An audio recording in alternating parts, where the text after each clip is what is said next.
Edward's Express. When Gordon arrived on the railway, Sir Topham Hatt purchased brand new express coaches for him.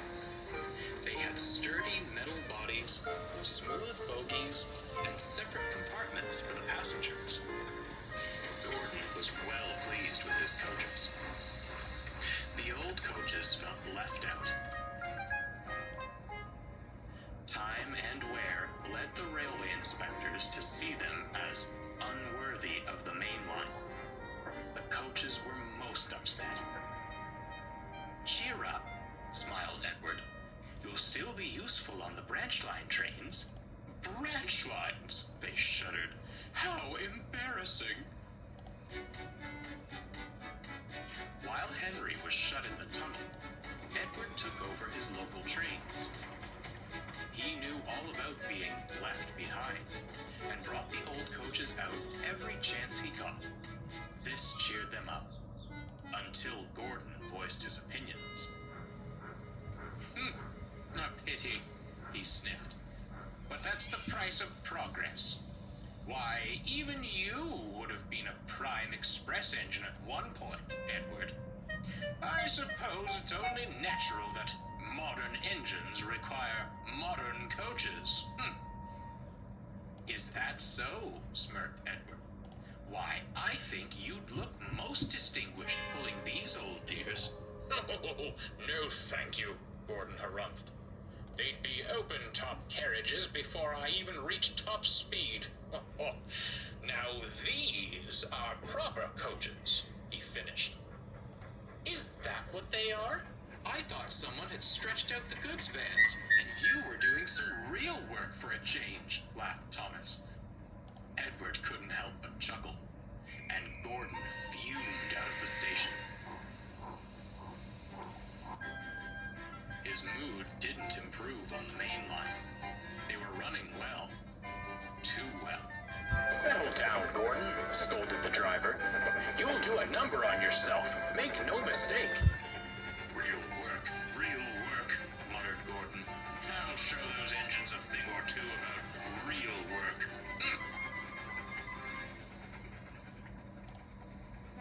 The next morning, Gordon tried to leave the sheds, but he couldn't. "What's happened to me?" he groaned. The crew inspected him and quickly found the problem. "Something's wrong with your tender brakes," sighed the fireman. "And with how you were going about yesterday, I'm not surprised." "And you thought the old coaches were the ones who would fall apart," laughed Thomas. Edward shot him a look. "This is no time for teasing, Thomas. The express must go out on time." "And how?" grunted Gordon. "You aren't strong enough to pull those coaches, Edward." Edward glanced at the coaches in the carriage sidings.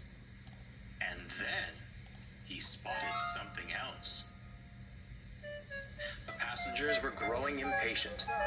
There was no train ready for them, and it would soon be time to leave. The fat controller had just stepped out of his office to see what the matter was, when he saw a most peculiar sight. Edward came steaming in with all the old coaches he could find. The passengers were surprised, but thankful they had a train at all. They hurriedly boarded the coaches, and the fat controller smiled. "Well done, Edward. Most resourceful of you. Don't push yourself too hard now." "I may not match Gordon's pace, sir," smiled Edward, "but I'll have a jolly good try." The guard blew his whistle, and Edward started away.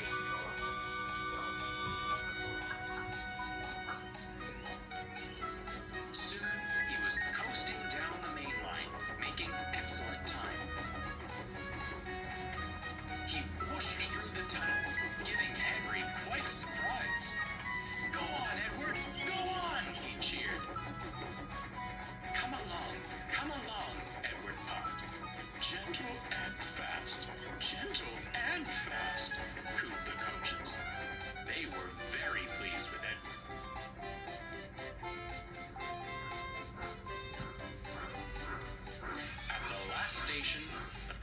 passengers cheered and thanked Edward.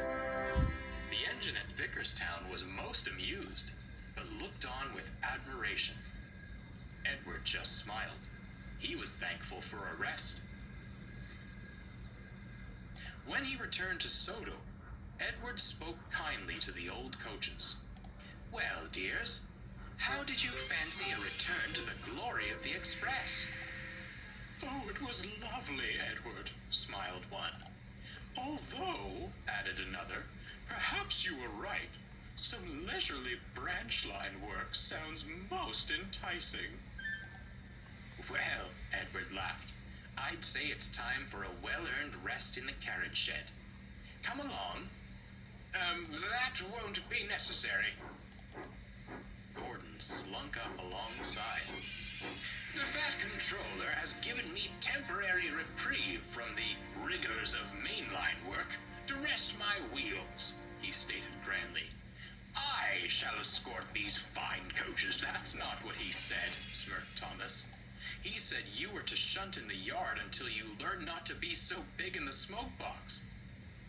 "Take us away, then. Double quick, chop chop," ordered the old coaches. Edward and Thomas laughed.